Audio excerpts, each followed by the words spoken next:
And what is meditation? So the word meditation in English has three Sanskrit words that get translated into meditation: dharana, dhyan, and samadhi.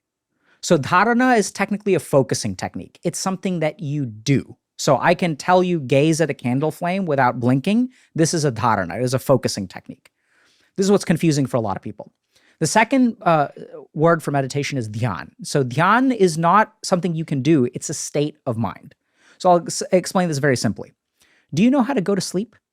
Me? No.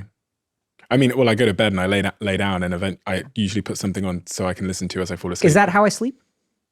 No. How should I sleep? Pretend I don't know how to sleep. Can you teach me how to sleep? Go to the bedroom. Okay.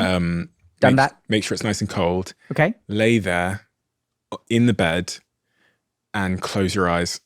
Okay. And wish for the best. So I laid there and I closed my eyes. I have a blanket over me. It's cold and I'm not asleep yet. What am I doing wrong? What do I need to do to go to sleep?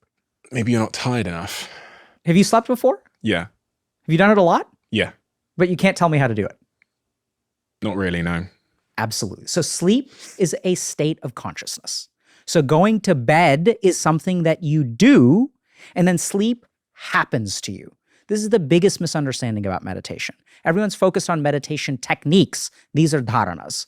If you are in a dharana, as you gaze at the candle for an extended period of time, your mind will enter a state of consciousness in the same way that you enter sleep, but you can't control it. You can't do it. You can't evoke it. You just have to create the right environment, and then the consciousness will trigger.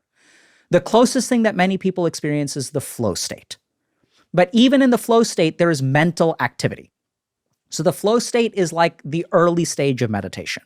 And then after you enter dhyan, which is a state of consciousness which is of no mind. So you have awareness, but you have no thoughts, no emotions. You're just simply aware.